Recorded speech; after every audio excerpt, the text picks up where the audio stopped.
Existem 4 pilares principais que me fizeram me tornar sênior hoje em dia como analista de dados e que também são os 4 pilares que eu analisei que outros analistas sêniores também têm muito bem desenvolvido isso aqui. E é esse, basicamente, esses 4 pilares que você precisa estar bem desenvolvido e equilibrado na sua carreira para você conseguir almejar subir de cargo, seja que você agora, né, esteja até como estagiário, como júnior ou como pleno e queira chegar na sua tanto sonhada posição como sênior, assim como eu sonhava. Então, hoje eu quero mostrar para vocês, né, eu escrevi aqui no papel uma série de coisas, uma série de rascunhos, eu escrevi bastante aqui para conversar com vocês. Analisando um pouco da minha trajetória, um pouco, né, das mentorias que eu tive, as mentorias que eu dei para as pessoas que iniciaram na área, que eu tenho observado, que acaba faltando quando você está começando na área, que é realmente visão, assim, de experiência, de você entender um pouco como que funciona o jogo, né, porque querendo ou não é um jogo ali no corporativo, para você se destacar, e não é só hard skill, por mais que muitas vagas, né, você veja lá, tem que ter SQL, tem que ter Tableau, tem que ter uma série de linguagens, não é só com hard skill que você chega ao cargo de sênior. Ele, até uma coisa que meu gerente falava muito pra mim, é que, Carol, a hard skill vai te levar até aqui, mas depois de certo ponto, vai ser as soft skills que vão te levar para um cargo maior. Então é isso que eu quero te passar, meio que esse caminho, esse plano de ação das coisas que você precisa melhorar para se tornar um profissional sênior que você sonha na sua carreira. Mas antes de tudo, eu queria me apresentar para vocês. Eu me chamo Caroline, já tenho 7 anos de experiência como analista de dados. Trabalhei em grandes empresas como o Banco BV e o Banco Itaú, e agora, né, na 2K, em que eu tô fazendo, assim, agora uma jornada mais internacional, utilizando o meu inglês e podendo ter realmente essa experiência com grandes empresas de outros países também, que está sendo bastante enriquecedora. Mas, meu, seja fora, trabalhando para fora, seja aqui no Brasil, as qualidades técnicas e soft skills são bem parecidas que você precisa se desenvolver para se destacar e ser escolhido para ser promovido na sua área. Contando a minha experiência de estagiária até sênior, foram ali 4 anos em que eu consegui subir de cargo, foi um crescimento muito rápido e eu juntei todas as coisas aqui que eu analisei para poder subir de cargo e que fui aprendendo, conversando com outras pessoas, inclusive com o meu gerente, tendo mentorias para entender quais eram os pontos que eu precisava me desenvolver para me destacar, assim como também o que depois, né, de sênior, que você já começa a ter uma visão assim de longe, mais ampla de todos os passos que você teve e das pessoas que eu ensinei, tudo que eu levo em consideração quando eu estou ensinando alguém que queira crescer, né, na carreira. Então, sem mais delongas, vamos começar falando um pouco aqui das suas hard skills, tá?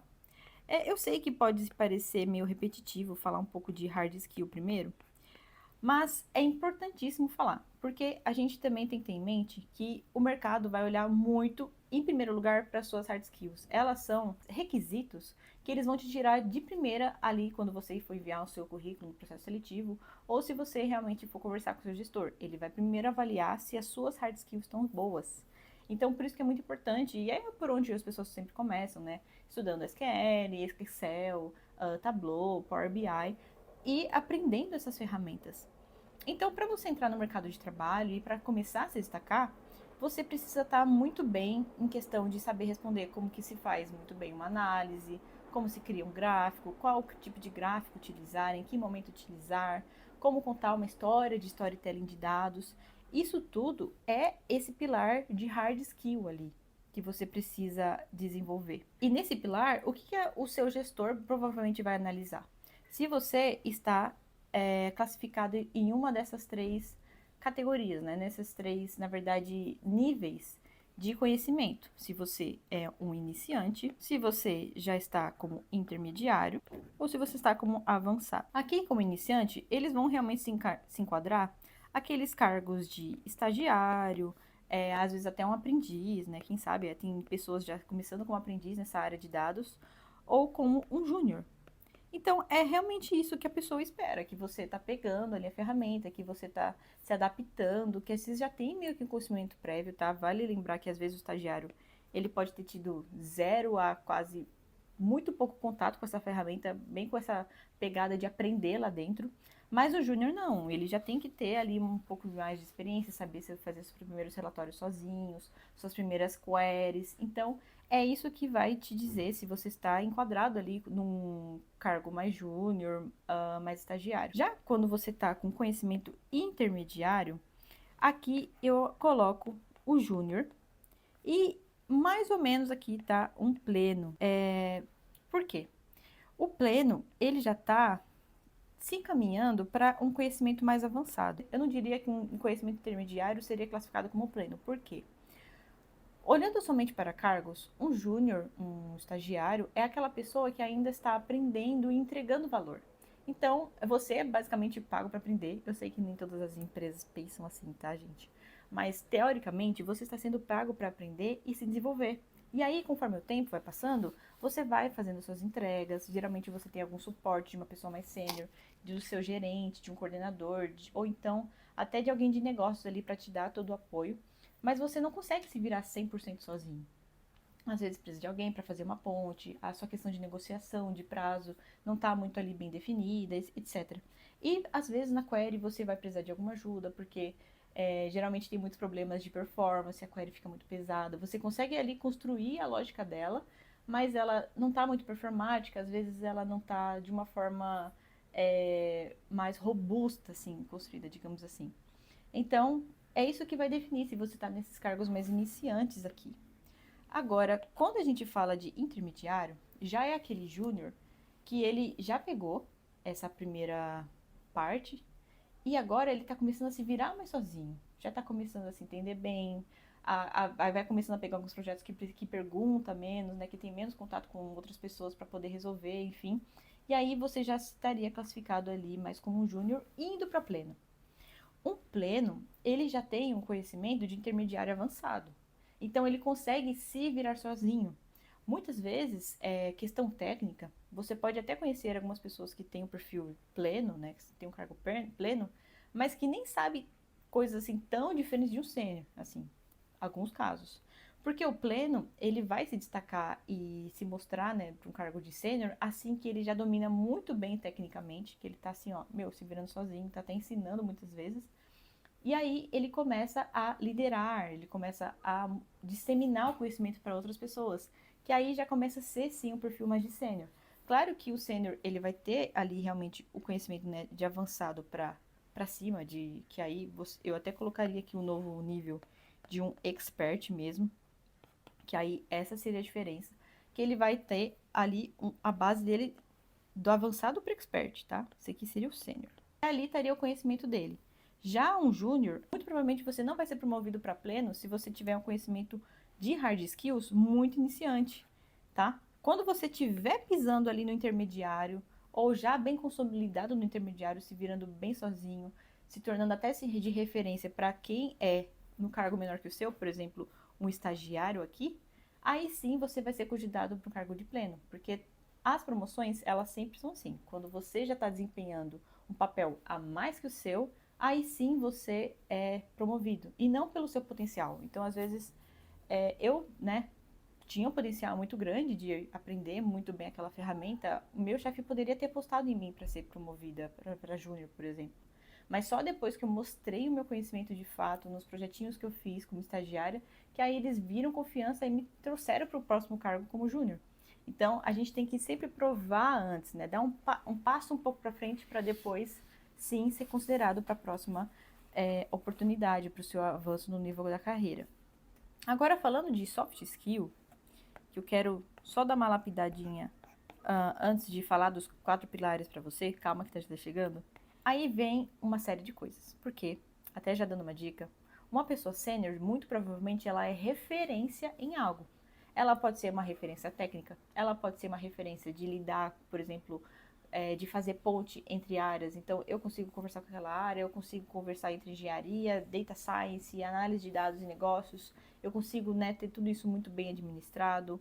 Ou, geralmente, ele é uma referência para você administrar as atividades, que aí ele até chega nesse perfil um pouco de tech lead, né, em que você tem um conhecimento técnico, mas também consegue priorizar as atividades entre o time.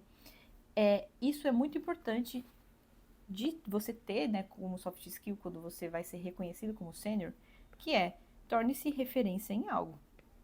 Se você sente que, às vezes, a questão técnica ali, código, Destiny, você não seja, tipo assim, o seu maior forte, e sim seja mais a comunicação, gerenciamento de pessoas, gerenciamento de atividades, aí você pode se tornar uma referência mais para esse lado, de realmente entender o contexto de dados e saber como entregar valor a negócios, priorizando demandas, enfim. Ou se você já tem um perfil, né, até um pouco mais assim como o meu, de ser mais uma referência técnica, de multiplicadora, porque não adianta só você ser muito bom de código, mas não conversar com o seu time, de não passar suas melhorias, não contribuir, agregar valor para todo mundo crescer junto. Aí você vai para esse caminho de ser mais uma referência técnica ali, tá? Você tem meio que esses dois caminhos, mas eles têm bastante vertentes. Então você pode ser uma referência técnica, que seria um multiplicador, ou você pode ser uma referência mais ligada à gestão, que tem a ver muito com comunicação, priorização de atividades, gerenciamento de times, esse tipo de coisa, tá? Você tem meio que esses dois caminhos a seguir, que aí já vai até determinar um pouquinho se você vai para um caminho de especialista ou para um caminho de coordenador. Enfim, mas isso é conversa para o próximo vídeo. Quando me tornei analista sênior, até para compartilhar um pouco com vocês, eu fui muito essa referência técnica no time, de multiplicadora. Eu gostava, e ainda gosto, né? Até hoje eu gosto muito de ensinar, de ensinar o que eu sei, de como melhorar os processos.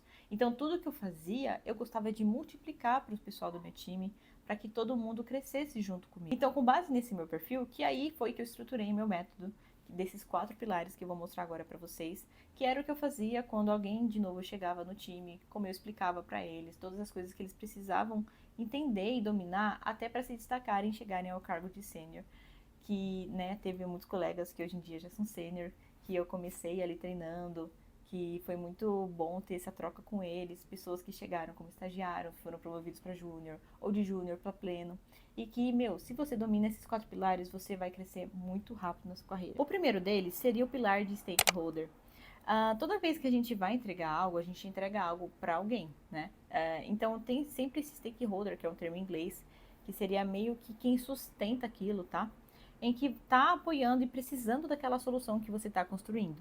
Nesse pilar de stakeholder, ele pode ser, por exemplo, um PO, um PM, alguém de negócios, do comercial que você lida, pode ser o seu próprio gerente, pode ser o seu próprio coordenador, já que, né, pode ser que você entregue as coisas para sua área e não tenha muita conexão com uma área externa. Pode ser engenharia, pode ser ciência de dados, enfim. Aí vai depender muito do seu contexto em que você está inserido. Mas nesse pilar aqui, você precisa muito bem dominar a questão do alinhamento de expectativas, no sentido de não entregar nada que seja realmente o que eles não esperam e que eles não querem ver.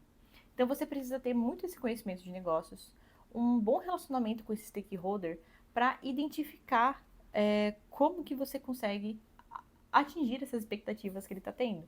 Então, aqui também entra a questão do protótipo, que eu gosto muito de fazer um protótipo antes de qualquer entrega para você realmente não acabar viajando na maionese, entregando algo que ele não precisa, tá?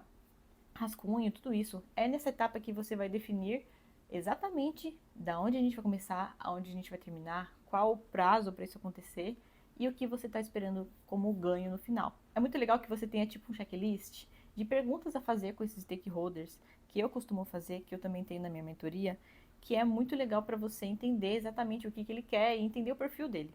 Porque às vezes aqui tem stakeholders que querem aquela super apresentação em PPT, tudo muito bem trabalhado, tudo pronto, pá, assim, lacrando.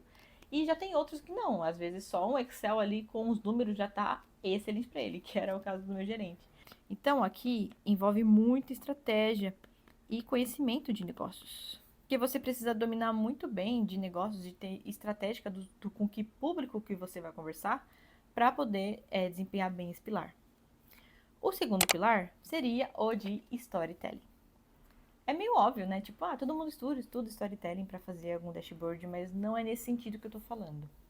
O storytelling aqui é reunir tudo aquilo que você alinhou com seu stakeholder, todo o estudo que você teve, todo o seu conhecimento de hard skill, inclusive, por exemplo, nossa, eu fiz um estudo, eu utilizei as variáveis x e y aqui no meu estudo, eu fiz uma análise de correlação de Pearson, enfim. Tudo isso é muita informação. E para você comunicar tudo isso, o resultado final do seu estudo exige uma técnica de storytelling muito boa, ou então, né, de comunicação. Então não adianta só você ter um conhecimento, ter alinhado muito bem com o stakeholder, ter feito o processo, ter feito dash, ter feito a apresentação, sei lá o que seja, né, que você vai entregar, se você não consegue contar uma boa história. Se o seu dash, ele não faz sentido nenhum. Se para você, nossa, eu entendo todos os indicadores que estão ali, mas chega uma outra pessoa e fala, meu, que ele tá falando nesse dashboard? Eu não tô entendendo nada. Assim, isso vai te mostrar o quão bom você tá em storytelling. Então, nesse pilar, você precisa desenvolver muito bem essas habilidades de comunicação, de identificação de público também, de quando é entender, por exemplo, situações. Às vezes é uma reunião muito rápida, você não consegue falar de tudo aquilo que você fez. Eu sei que o estudo demorou, eu sei que o processo foi demorado, foram meses até, às vezes, inclusive, para você chegar numa conclusão. Mas às vezes você tem que resumir isso tudo numa reunião de meia hora, que eles separaram 20 minutos para você falar. Então, essa técnica aqui de storytelling é muito importante e é o segundo pilar que você tem que estar muito bem construído para isso. Eu indico alguns livros que estão aqui embaixo, né, desse vídeo. Estão até aqui do meu ladinho, não sei se dá pra ver. Que me ajudou muito, né, nesse processo de storytelling. Além dos livros, tem o curso que eu estou desenvolvendo de storytelling com dados que eu sei que vai te ajudar muito. Se você quiser entrar na fila de espera, também tem um link aqui, um forms para você colocar seu e-mail que eu vou te avisar quando ele estiver pronto. Mas nessa etapa você tem que saber muito bem o que comunicar, quando comunicar e de que forma comunicar, tá? No terceiro pilar, que foi o que eu me desenvolvi bastante para mim chegar nessa posição de sênior que eu estou atualmente, seria o estruturante. O que seria aqui esse estruturante? Ele seria mais o hard skillzão, tá? Assim, a minha hard skill de entender muito bem sobre Python, sobre SQL, sobre Excel, o que seja, sobre, por exemplo, Power BI, Tableau. Eu preciso ter, sim, essa referência técnica ali, tá? Para você ser identificado como um sênior. Você precisa estar muito bem ali, de saber qual ferramenta utilizar e não utilizar e por que não. De utilizar essa metodologia de junção de tabelas ou não, né? Esse tipo de modelagem de dados ou aquele tipo de modelagem de dados. Entender de system design, entender muito bem aqui, por exemplo, nossa, como é que faz um parâmetro nesse dashboard? Você sabe fazer um parâmetro? Você sabe além de comunicar muito bem, você consegue fazer coisas que muitas pessoas do time não sabem, utilizar window functions, utilizar row number na sua query. Todo esse tipo de coisa assim, bem hard skillzão, vai entrar muito no estruturante. Além disso, vai entrar também essa visão um pouco mais de soft skill aqui, de saber estruturar um job, né, um ETL, de uma forma que ele seja performático. Que não seja aquela build que consuma 2 teras de processamento para poder rodar, que demore 2 horas para ser processado e que ninguém sabe o que está acontecendo ali, tem 200 colunas, enfim. Você precisa dominar esse estruturante muito bem, porque uma pessoa sênior, ela não faz aquilo excelente de uma forma muito acima da média só para ela. Ela faz para o time. Então você tem que pensar muito bem aqui. O que eu estou construindo, alguém vai conseguir dar manutenção? Se alguém sair, será que alguém. Eu saio, por exemplo, da empresa. Será que alguém vai conseguir entender o que eu estou fazendo? Tem documentação? Como que eu divulgo isso? Como que eu mostro meu trabalho? Né? Aí a pessoa vai pegar o meu trabalho, imagina que eu fiquei doente. Aí a pessoa vai lá, não, eu vou fazer aqui, vou rodar o ETL da Carol aqui. Aí ela vai pegar o ETL para rodar, meu Deus, 2 horas para rodar o meu superintendente, que é os números para agora, e tá ainda gastando 2 teras de processamento, que na nuvem isso é caro no final do mês. Imagina 2 dias, todos os dias, 2 teras de processamento, quanto de dólares não gasta nisso? Isso tudo é o impacto que você dá no seu time. Então, qual o impacto do que você está estruturando tem feito de ganho para o seu negócio? Até porque tudo aquilo que é gasto precisa, né, de um resultado. Então, eu estou gastando 20 mil dólares para manter esse dashboard aqui. Mas o quanto que esse dashboard tem dado de resultado para a minha empresa? Vale a pena, não vale? Então, junta muito aqui, claro, né, os seus soft skills, de ter essa visão realmente de modelagem de dados, de o que vale a pena, o que não vale fazer, para você ter um bom estruturante aqui. Esse pilar é importantíssimo de você desenvolver muito bem. O quarto e último pilar seria o de posicionamento. E como seria esse pilar de posicionamento? É realmente como você se posiciona diante de situações, diante de uma pecuinha ali no time, diante de uma demanda que caiu de última hora e que você se desespera para resolver, você não funciona sob pressão, você, na verdade, ou não, você toma frente e fala, eu resolvo, bate aqui no peito, sabe? Como que é a sua postura no trabalho? Você é muito tímido, não consegue... Nenhum problema com a timidez, que eu também sou tímida, mas tímido naquele sentido de que eu não consigo falar em público, eu não consigo falar as minhas ideias, compartilhar as minhas ideias, dar ideias para melhorar aqui no time. Como que você se comporta, sabe? Que tipo de posicionamento você tem no time? Porque esse vai ser o seu total aliado em você se tornar uma referência. Seja uma referência técnica, que a pessoa sabe fazer muito bem, tudo muito bem, os processos excelentes, umas queries super incríveis e ainda sabe ensinar isso. Ou se você vai ser realmente uma referência de gestão ali, de tipo, meu, fala com a Carol que ela vai saber priorizar essa demanda, ela sabe com quem falar, ela conhece fulano de tal, ela já teve contato com outra área, outro setor, sabe? Que tipo de referência você vai ser, tá? Então, o posicionamento que você tem vale muito aqui, porque dependendo do seu posicionamento, você vai ser rotulado, tá? É uma coisa que acontece muito no mercado de trabalho. Na verdade, até entre amizades, é algo comum do ser humano, em que as pessoas rotulam umas às outras. É bem aquela coisa, né? Você não tem um amigo que fala, meu, aquele amigo gosta de comer, e aí toda vez que você vê uma comida gostosa, você lembra dele? É aí que entra também no seu posicionamento que está correlacionado com o rótulo que ele vai te dar. Como que você quer ser rotulado? Quer ser rotulado com a pessoa que bate no peito e resolve as demandas? Quer ser rotulado com uma pessoa que, meu, ela ainda tá começando, mas dá pra confiar? Quer ser rotulado com aquela pessoa que conhece as outras áreas e faz muito bom as pontes da ideia de projeto? Ou então quer ser rotulado com aquela pessoa que é ágil, que consegue fazer as coisas rapidamente, enfim. Tudo isso tem muito a ver com o seu posicionamento aqui, tá? Esse é um dos pilares que você precisa desenvolver muito bem para saber como as pessoas vão te enxergar e como isso vai te beneficiar na hora de te lembrarem na promoção. É aí que lembra. Porque você fez ali, às vezes, um storytelling excelente, você alinhou muito bem com o stakeholder, você fez o estruturante ali também muito bom, rapidinho, você conseguiu defender, né, a sua entrega, enfim.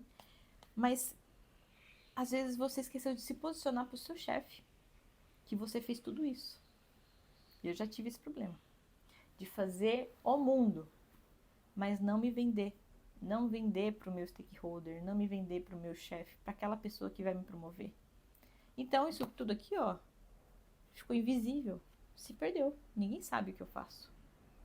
Então, cabe a você ter um posicionamento de se vender aqui. Venda suas entregas, venda suas qualidades, venda o que você tem de melhor. Você pode não ser bom em tudo, mas você precisa dizer o que você é bom. Até para poder ter repertório para te defender numa promoção. Que é aí que você vai subindo do cargo de júnior para pleno, para sênior, para daí para frente. É a forma como você se posiciona é muito importante. Então eu já vou te deixar um exercício aqui para você fazer. Anota esses 4 pilares e avalia em cada um o que você tá bom, tanto de hard skill como de soft skill. O que você acha que você faz muito bem? O que você acha que tem ainda algo que ainda né, precisou ser desenvolvido, que você acha que tem que melhorar? A gente está em constante desenvolvimento, mas quando a gente coloca no papel, que é muito o papel do PDI, ele vai te ajudar muito a você saber exatamente o que você vai melhorar, o que você vai deixar para depois, o que é mais importante que você resolva agora. Então faça isso, coloque os 4 pilares no papel, escreva isso e escreva como que você está se agindo, faça tipo um one-on-one consigo mesmo, como se você estivesse com o seu próprio chefe, dizendo as coisas que você é bom, o que você tem que melhorar e analise de acordo com esses 4 pilares que eu falei agora, que eu tenho certeza que vai te direcionar muito bem nas coisas que você está pecando. Lembra também de balancear com a sua empresa, tá? O que a sua área valoriza mais, tá? Essa é uma estratégia que eu vou até deixar de brinde, que cada empresa, cada área tem algo que eles valorizam mais. Tem empresas que, né, Big Techs, por exemplo, podem ser que eles valorizem muito mais o hard skill e como você lida com stakeholders. Agora, outras empresas que você está, por exemplo, mais inserido numa equipe de negócios, eles vão valorizar muito mais o seu storytelling e o alinhamento de expectativas com o stakeholder. Às vezes, se você está fazendo uma query horrível lá por trás, não tem problema para eles. O problema é se você não conseguir se comunicar e não conseguir fazer o que eles estão esperando. Então, você tem que ter esse jogo de quadril para se adaptar entre esses 4 pilares para desenvolver o que a sua empresa valoriza de acordo com a cultura, com seus amigos. Olhe bastante para aquelas pessoas que já são sênior ou para os seus coordenadores. O que eles fizeram para chegar lá? O que eles são bons? o que eles não são bons que eu posso ser bom para eles realmente precisarem de mim, né? Tudo isso ali envolve estratégia. E se você quiser, né, ter uma ajuda ali por fora para identificar o seu ambiente de trabalho, o que você precisa desenvolver, o que você não precisa desenvolver, e claro, estudar comigo sobre esses 4 pilares, eu estou abrindo também uma mentoria em que eu vou te ajudar a te conduzir por esse caminho de se tornar essa referência técnica ou de gestão no seu time. A gente vai sentar junto, descobrir seus pontos fortes, ter um alinhamento desses 4 pilares juntos nessa mentoria, em que eu vou compartilhar a minha experiência, né, da minha trajetória como sênior, como outras pessoas que eu já conheci, e toda a bagagem que eu trouxe junto aqui na minha trajetória para que você cresça ainda mais rápido. Se você tem interesse de conversar comigo e melhorar nesses 4 pilares que eu contei aqui, é só me contactar também por um formulário que eu vou deixar aqui debaixo do vídeo. Pessoal, bem no finalzinho do vídeo acabou acabando a bateria do meu microfone, mas esse finalzinho aqui eu realmente só tava agradecendo muito pela presença de vocês, por vocês terem me acompanhado até aqui. Espero de coração que tudo que eu falei nesse vídeo, desses 4 pilares, ajudem vocês com a sua tão sonhada promoção. A gente acreditando, a gente consegue alcançar, então continuem acreditando em vocês mesmos. Se vocês sentirem que precisam de um apoio para construir a sua carreira, eu estou à disposição, a minha mentoria está aberta, é só realmente se inscrever nesse formulário que eu deixei aqui embaixo, que eu vou entrar em contato para a gente se conhecer melhor e ter essa primeira reunião. Obrigada por terem me acompanhado até aqui e eu vejo vocês no próximo vídeo. Grande beijo!